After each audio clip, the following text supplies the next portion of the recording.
بسم اللہ الرحمن الرحیم۔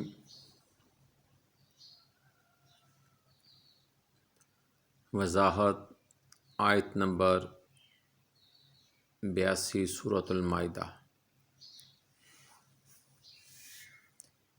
اس آیت میں رسول اللہ صلی اللہ علیہ وآلہ وسلم کو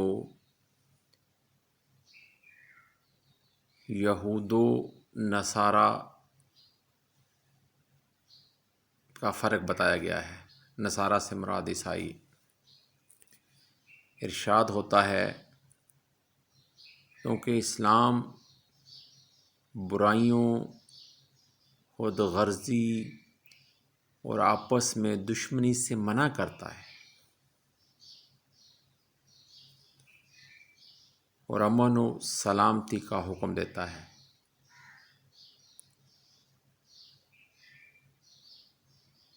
اور یہ سب تعلیمات یہودیوں کی فطرت کے بالکل خلاف تھیں۔ کفار مکہ تو تھے ہی جاہل، اس لیے ان دونوں گروہوں نے سمجھا کہ اسلام تو ان سے ان کی سرداری چھین لے گا، لہٰذا انہوں نے مسلمانوں کی اور رسول اللہ صلی اللہ علیہ وسلم کی خوب مخالفت کی اور ان کو نقصان پہنچانے کی ہر کوشش کی۔ کئی دفعہ نبی کریم صلی اللہ علیہ وسلم کو ختم کر دینے کی ناپاک جسارت کی۔ اس دشمنی کی وجہ سے کہ اللہ رب العزت فرماتے ہیں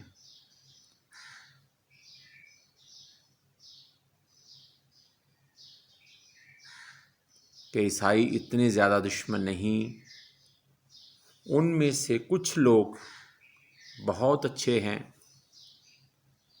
یعنی یہ اس وقت کی بات ہو رہی ہے جب نبی کریم صلی اللہ علیہ وسلم نے نبوت کا اعلان کیا تھا۔ کچھ نرم دل ہیں، خوش اخلاق ہیں،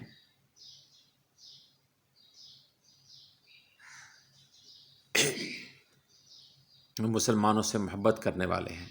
مثلا حبشہ کے عیسائی بادشاہ نجاشی نے مسلمانوں کو پناہ دی۔ روم اور دوسرے عیسائی بادشاہوں نے بھی آپ کی بھیجی ہوئی دعوت اسلام اور پیغامات کو بیعت بھی نہیں کی۔ اس کے برعکس آپ دیکھیں تو یہودیوں نے شروع دن سے، جب نبی کریم صلی اللہ علیہ وسلم نے نبوت کا اعلان کیا، شروع دن سے لے کر آج تک مسلمانوں کی بھرپور مخالفت کی اور ہمیشہ سے مشرکوں کا ساتھ دیا۔ ان کے ساتھ مل کر مسلمانوں کو تکالیف پہنچانے کی مسلسل کوششیں کرتے رہے اور رہتے ہیں اور کرتے رہیں گے۔ اس سے ظاہر ہوتا ہے کہ یہود و کفار شرک سے زیادہ بڑے ہوئے ہیں، جبکہ عیسائی نسبتاً نرم دل اور سمجھدار ہیں۔ اس لیے فرمایا گیا کہ یہود کبھی مسلمانوں کے دوست نہیں ہو سکتے، وہ ہمیشہ مسلمانوں کو ختم کرنے کی کوشش میں لگے رہتے ہیں۔